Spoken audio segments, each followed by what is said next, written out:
الحمد لله رب العالمين والصلاة والسلام على أشرف الأنبياء والمرسلين وعلى آله وأصحابه أجمعين।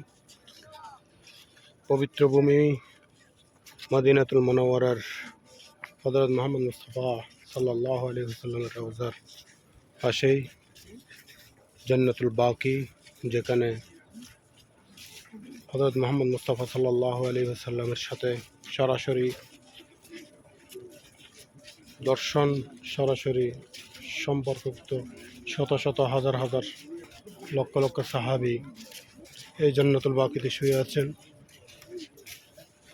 আল্লাহ পাক রব্বুল আলামিন পৃথিবীর লক্ষ লক্ষ মানুষ থেকে যাদেরকে জান্নাতুল বাকি দেখার সৌভাগ্য দান করেছেন, সেখানের মধ্যে আমাকে আল্লাহ পাক রব্বুল আলামিন এই কবরগুলো জিয়ারত করার জন্য সৌভাগ্য দান করেছেন। আমি হযরত মুহাম্মদ মুস্তাফা সাল্লাল্লাহু আলাইহি ওয়াসাল্লামের উসিলায় এই সাহাবীদের কবরগুলো আল্লাহ পাক রব্বুল আলামিন জান্নাতের বাগান বানিয়ে রেখেছেন।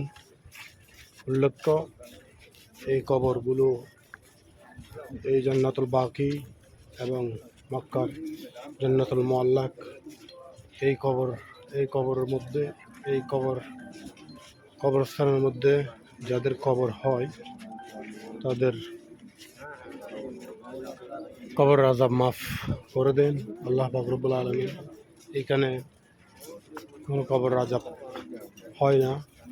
আল্লাহ পাক রব্বুল আলামিন যেন যদি নসিবে রাখে, আল্লাহ পাক রব্বুল আলামিনের কাছে হযরত মুহাম্মদ মুস্তাফা সাল্লাল্লাহু আলাইহি ওয়াসাল্লামের ওসিলায় আকুল আবেদন মহান জাত পাকের দরবারে, আল্লাহ পাক রব্বুল আলামিন যদি মৃত্যুবরণ করান জান্নাতুল বাকি বা জান্নাতুল মুআল্লাকে যেন আমার শেষ ঠিকানা হয়, সে আশা আকাঙ্ক্ষা নিয়ে রব্বুল আলামিনের কাছে দোয়া করলাম। আল্লাহ যেন আমার দোয়াগুলো কবুল আর মঞ্জুর ফরমায়।